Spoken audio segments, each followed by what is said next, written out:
Hi hello friends, welcome to Mouni cine updates.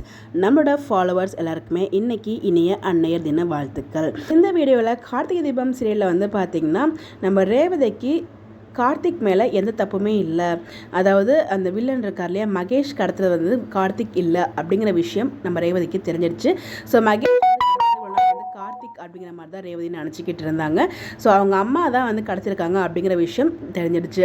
So ப்ரொமோமே நீங்கள் பார்த்துருப்பீங்க. But episodes நான் வந்து 2 டேஸாக பார்க்கல because of my health issues. அதனால் வந்து எபிசோட்ஸ் பார்க்க முடியல, ப்ரொமோ மட்டும் தான் பார்த்துருந்தேன். ஸோ மகேஷை கடத்தினது அவங்க அம்மா தான், சாமுண்டீஸ்வரி தான் அப்படிங்கிற விஷயம் ரேவதிக்கு தெரிஞ்சு ஸோ அவங்க அம்மா வந்து மகேஷ் எங்கே கடத்தி வச்சுருக்காங்களோ அந்த லொக்கேஷனுக்கு போகிறாங்க. பின்னாடியே நம்ம ரேவதியுமே போகிறாங்க.